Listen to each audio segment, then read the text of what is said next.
দৈব শক্তি, যার বন্ধনে আবদ্ধ সমগ্র বিশ্বজগৎ। কে এই মহামায়া? কে তিনি? মহিষাসুর। আমি সহ্য করব না দেবতাদের পরাক্রম। স্বর্গ জয় করব আমি, দেবতাদের করব পদানত। ও শিলোমা, কি করছে তোমার সৈন্যদল? আরো আরো শক্তি নিয়ে ঝাঁপিয়ে পড়ো ওই দেবতাদের উপর।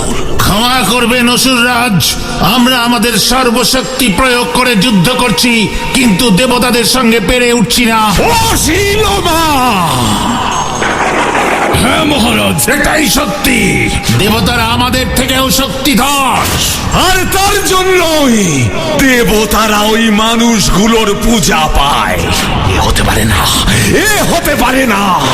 আমি হব এই স্বর্গ, মর্ত, পাতালের সর্বশ্রেষ্ঠ শক্তিধর, এই ত্রিভুবনের রাজা।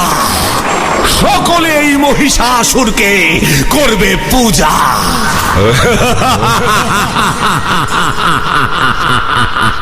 এ কি করে সম্ভব অসুররাজ? সম্ভব, সম্ভব, সম্ভব। অসম্ভবকে সম্ভব করাই তো মহিষাসুরের কাজ। আমি শক্তি অর্জন করব, আমি তপস্যা করব, স্বয়ং ব্রহ্মাদেবের তপস্যা। অমর হব আমি, অমর।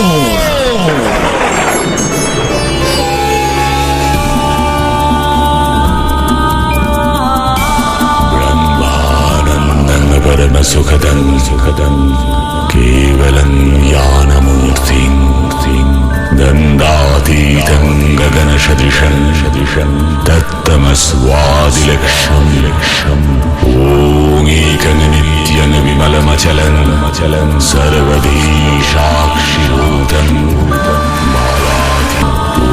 ॐ एकं नित्यं विमलमचलं सर्वधी साक्षिभूतं। কি এ কেমন কঠোর তপস্যা শুরু করলো মহিষাসুর? তার তপস্যার তেজে যে ত্রিভুবন রসাতলে যাবে। আমার উদ্দেশ্যে এমন তপস্যা আগে তো কেউ কখনো করেনি। ওকে যে এখনই নিবৃত্ত করা প্রয়োজন। মহিষাসুর, তোমার তপস্যায় আমি প্রসন্ন হয়েছি। বলো, কি বর তুমি প্রত্যাশা করছো? প্রণাম ব্রহ্মাদেব, আপনি আমাকে বরদান করুন। স্বর্গ, মর্ত, পাতাল, এই ত্রিভুবনের কোনো শক্তি যেন আমাকে বধ করতে না পারে। আমি অমরত্ব চাই, অমরত্ব। অমরত্বের বর, এ যে অসম্ভব অসুররাজ। অসম্ভব? কেন অসম্ভব ব্রহ্মাদেব? এই জগতে জন্ম নিলে মৃত্যু নিশ্চিত, এটাই তো জগতের নিয়ম। আমি কোনো নিয়ম মানি না। তুমি তো নিয়ম মেনে শক্তির উপাসনা করেছ, আমাকে স্মরণ করেছ। আমি তুষ্ট হয়েছি, আর তাই আমি তোমাকে বরদান করব। এটাও যে নিয়ম। কি সেই বর? তুমি যে বাসনায় আমার তপস্যা করেছ, আমি তোমাকে বর দিচ্ছি। দেবলোকের কোন দেবতার পক্ষে তোমাকে বধ করা সম্ভব হবে না।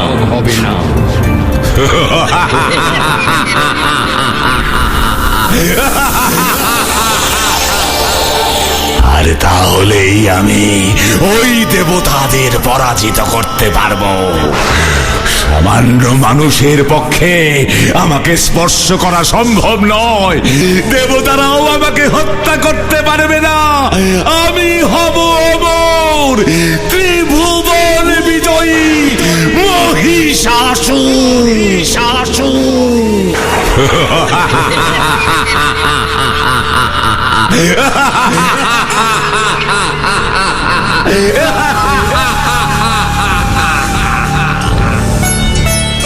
জয় মহিষাসুরের জয়, মহিষাসুরের জয়। যুদ্ধের জন্য প্রস্তুত হও। অশিলমা, উত্থারাকা, বিদলা, ভাস্কলা, কলাবন্ধক, দুর্মুখ, ত্রিনেত্র, শীকসুর, এতদিন যে দেবতারা তোমাদের শক্তিকে পদদলিত করেছে, ধ্বংস করে দাও ওদের, ধ্বংস। আক্রমণ করো স্বর্গলোক, আক্রমণ।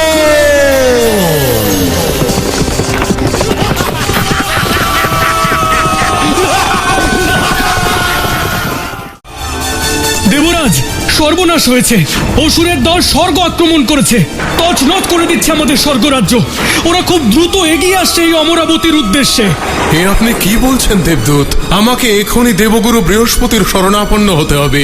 হ্যাঁ হ্যাঁ, এখনই। আমি যে সবই জানি দেবরাজ, স্বর্গের আজ ঘোরতর দুর্দিন, কিন্তু দেবরাজ আমি যে নিতান্তই অপারগ। এ আপনি কি বলছেন দেবগুরু? হ্যাঁ দেবরাজ, ওই মহিষাসুর যে স্বয়ং ব্রহ্মাদেবের আশীর্বাদ ধন্য। স্বর্গলোককে রক্ষা করতে পারেন একমাত্র ব্রহ্মাদেবী। দেবরাজ, আপনি বায়ুদেব, অগ্নিদেব, বরুণদেব সহ সব দেবতাদের নিয়ে ব্রহ্মাদেবের শরণাপন্ন হন।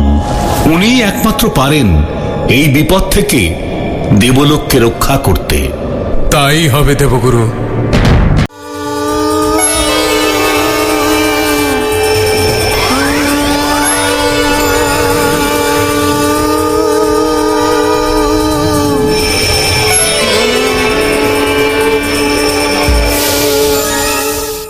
হ্যাঁ, আমার বরেই যে ওই মহিষাসুর বলিয়ান। এই বায়ুদেব, শনিদেব, পবনদেব, অগ্নিদেব, আমাদের দেবকুলের মিলিত শক্তিও কি মহিষাসুরকে পরাজিত করতে পারবে না? না। তাহলে আর কোনো উপায় কি নেই প্রভু? অবশ্যই আছে। কি সেই উপায় প্রভু? বলুন। ওই মহিষাসুরের দল যে স্বর্গ ধ্বংস করে দিচ্ছে। ওই মহিষাসুরকে তো অমরত্বের বরদান করিনি। আমি বলেছি কোন দেবতার পক্ষে ওই মহিষাসুরকে বধ করা সম্ভব নয়, কিন্তু দেবী শক্তির পক্ষে তো সম্ভব। দেবী শক্তি? কে সেই মহাশক্তিধর দেবী প্রভু? আমি ব্রহ্মা। এই জগৎ সৃষ্টি করেছি আমি। বিষ্ণুদেব এই জগতের পালন কর্তা, আর মহাদেব এই জগতের রক্ষাকর্তা। ব্রহ্মা, বিষ্ণু, মহেশ্বরের এই ত্রিশক্তি সৃষ্টি করবে সেই মহাদেবীকে। মহামায়া হবেন তিনি, দুর্গতি নাশিনী তিনি, দেবী দুর্গা।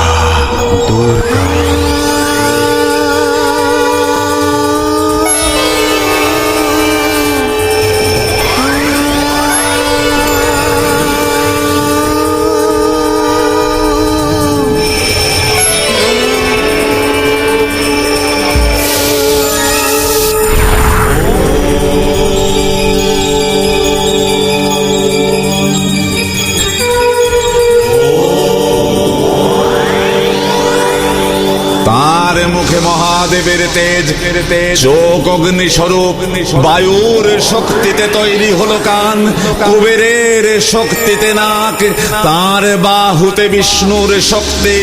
সমুদ্রদেব তাকে পরিয়ে দিলেন অঙ্গবস্ত্র, বিষ্ণু দিলেন তার সুদর্শন চক্র, মহাদেব দিলেন তার ত্রিশূল, ইন্দ্রদেব দিলেন তার বজ্র,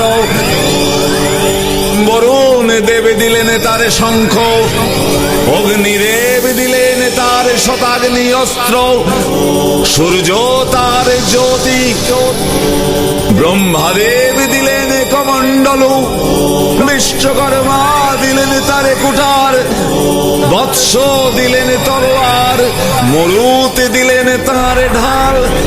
সব শেষে হিমবন দেবীকে উৎসর্গ করলেন সিংহ, পরিপূর্ণ রূপ পেলেন দেবী দুর্গা। ইয়া দেবী সর্বভূতেষু শক্তিরূপেণ সংস্থিতা, নমস্তস্मै নমস্তস্मै নমস্তস্मै নমো নমঃ। ওই মহিষাসুরের পতন অবশ্যম্ভাবী। আমি বধ করব ওই মহিষাসুরকে। মহিষাসুর!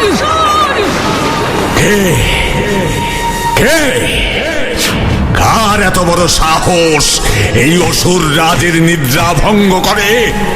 মহামায়া আমি, আমি ভগবতী মহালক্ষ্মী, আমি অম্বিকা দেবী দুর্গা। আমি এই বিশ্ব সংসার সৃষ্টি করেছি। আমি আমি চণ্ডিকা। অসুররাজ, আমি এসেছি তোমাকে ধ্বংস করতে। মহিষাসুর, আমি তোমাকে যুদ্ধে আহ্বান জানাচ্ছি।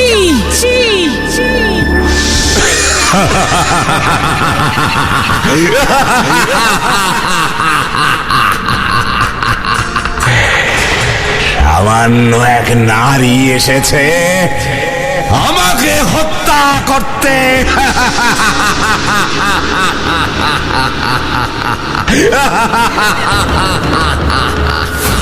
দম্ভিক, মূর্খ অসুররাজ!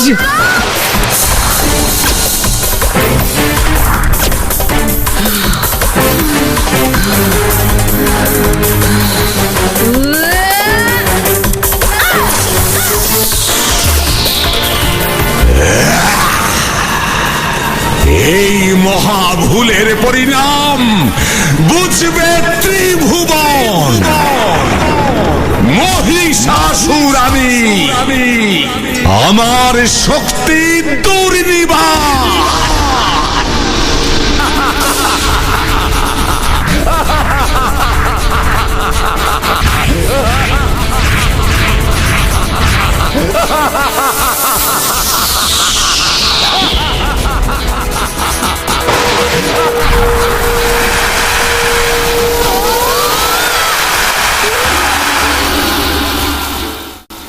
মা মহামায়া দুর্গতি নাশিনী যুগে যুগে রক্ষা করে চলেছেন এই সৃষ্টিকে। তিনি জগন্মাতা, দেবী বৈষ্ণবী, ভগবতী, রুদ্রাণী, উমা, মহিষাসুরমর্দিনী দেবী দুর্গা, সর্বশক্তির আধার রূপে এই জগৎ সংসার তাকেই পূজা করে চলেছে। কথিত আছে পুরাকালে কোনো এক বসন্তে সর্বপ্রথম দেবীর পূজা করেন রাজা সুরথ। এক যুদ্ধে রাজা সুরথ তাঁর রাজ্য সহ সবকিছু হারালেন। তৎকালীন বঙ্গদেশে তাঁর রাজধানী ছিল বর্তমানে যে স্থান বোলপুর নামে সমাদৃত সেই স্থানে। রাজ্যহীন সুরথ রাজ আশ্রয় নিলেন গড় নামক এক গভীর জঙ্গলে। সেখানে তার সঙ্গে সাক্ষাৎ হল মেধা মুনির।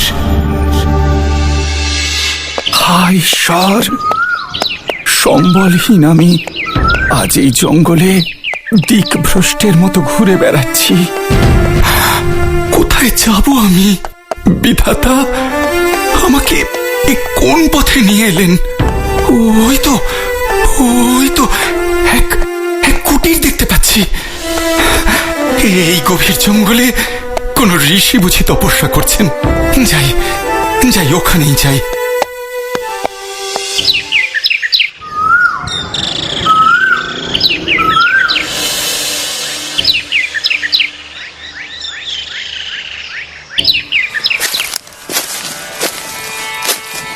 প্রণাম ঋষিবর। আপনার পরিচয় রাজন?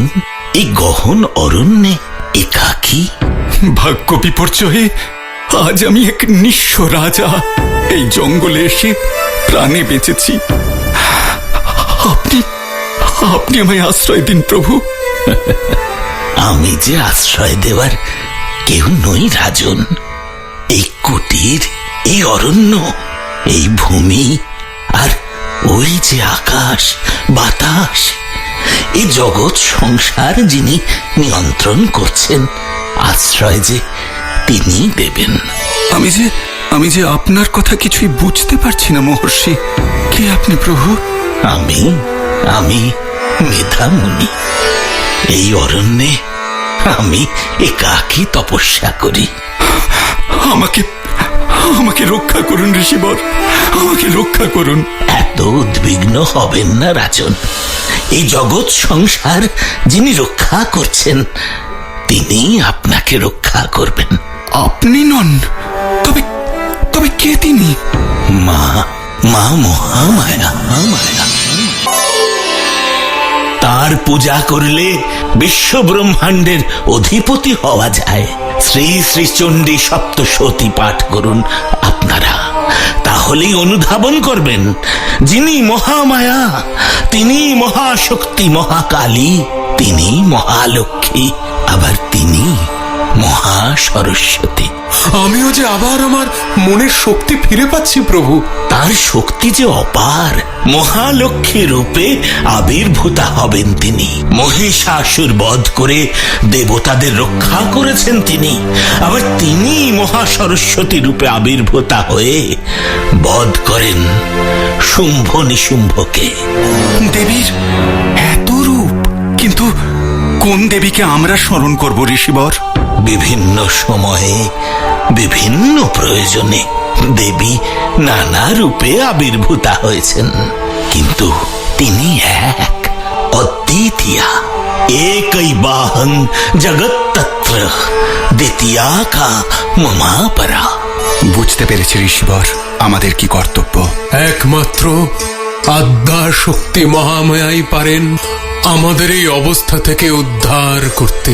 আমরা দেবীর তপস্যা করব, মায়ের কৃপা লাভ করব আমরা। আপনারা যান, চৈত্র মাসের শুক্লা ষষ্ঠী থেকে দশমী পর্যন্ত ভক্তি ভরে মায়ের পূজা করবেন, তাহলেই মায়ের কৃপা লাভ করবেন। তিনি আপনাদের দুর্গতি নাশ করবেন।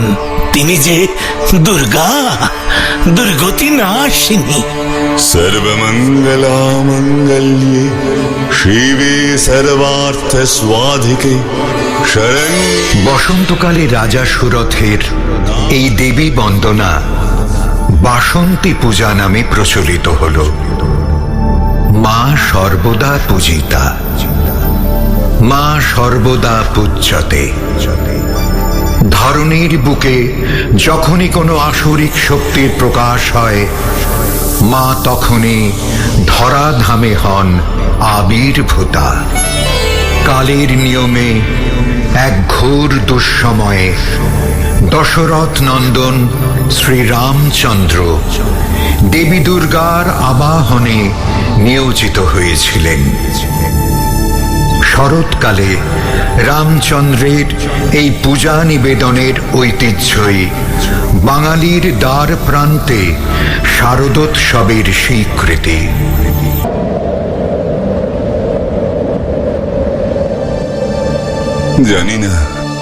জানি না কিভাবে ওই রাবণকে পরাজিত করতে পারবো। আমার সীতাকে কিভাবে উদ্ধার করব আমি? ওই রাবণ যে দেবী দুর্গার বলে বলিয়ান, তার জয় যে অনিবার্য।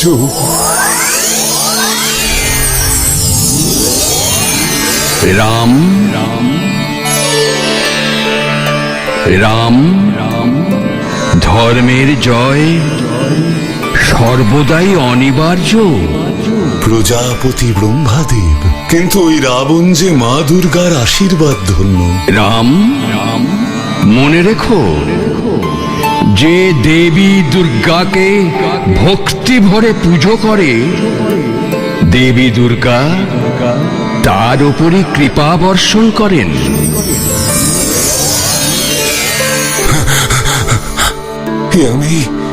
আমি কি দেখলাম, কি শুনলাম আমি? যে দেবী দুর্গাকে ভক্তি ভরে পুজো করে, দেবী দুর্গা তার উপরই কৃপা বর্ষণ করেন।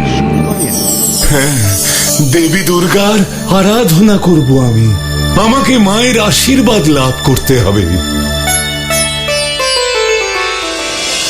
দেবী দুর্গার পূজা সে তো চৈত্র মাসে হয়, কিন্তু এখন যে আশ্বিন মাস দাদা, এই অকালে কি মা দুর্গার পূজা করা যায়? এই অকালেই আমি দেবী দুর্গার পূজা করব ভাই লক্ষণ।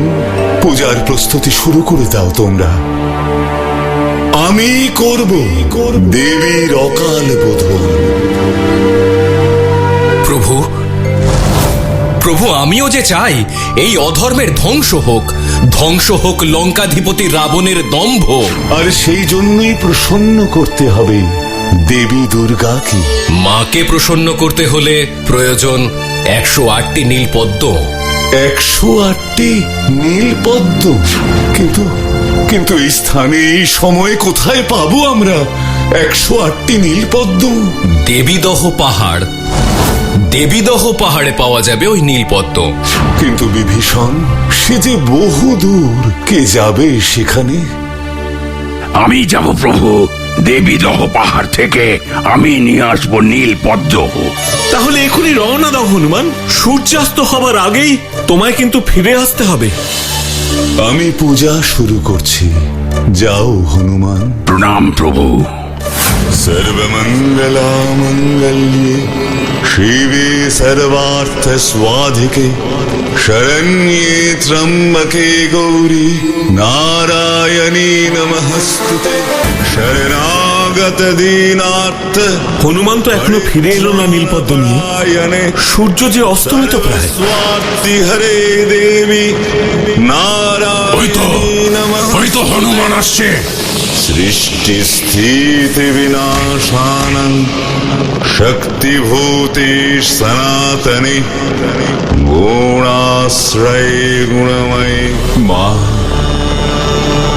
মাগো, এবার আমি আপনাকে নীল পদ্ম উৎসর্গ করব, গ্রহণ করুন মা। ইয়া দেবী সর্বভূতেষু शक्तिरूपेण संस्थिता नमस्त्वस्मै नमस्त्वस्मै नमस्त्वस्मै नमो नमः। या देवी, তোমার ভক্তি ভাবে আমি প্রসন্ন হয়েছি রাম। তবে তুমি যে শক্তি অর্জন করে রাবণকে পরাজিত করতে চাও, তার জন্য যে তোমাকে আরো পরীক্ষা দিতে হবে রাম।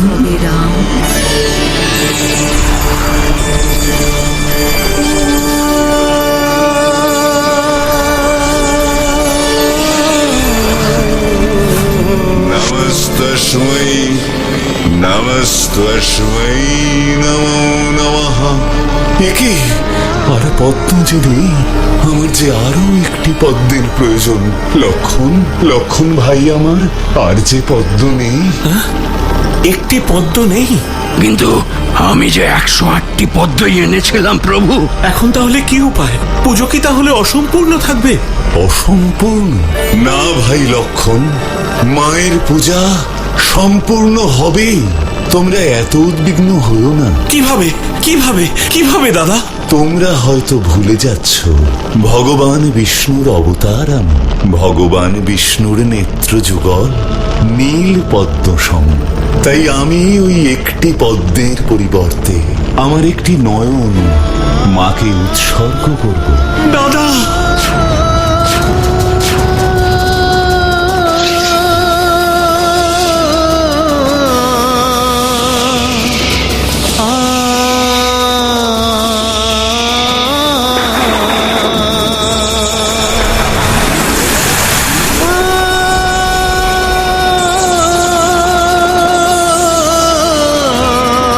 রাম, আমি প্রসন্ন হয়ে হয়েছি।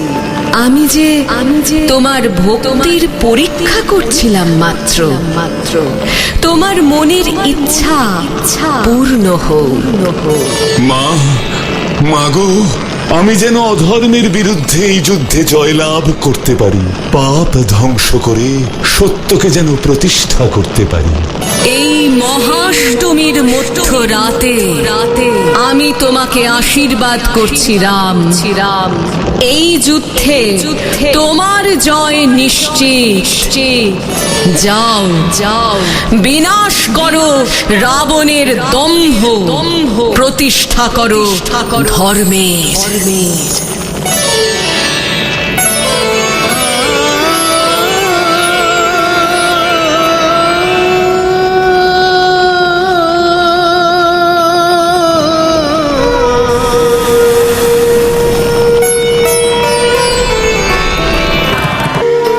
এইভাবে শরৎকালে রামচন্দ্র করেছিলেন দেবীর পূজা।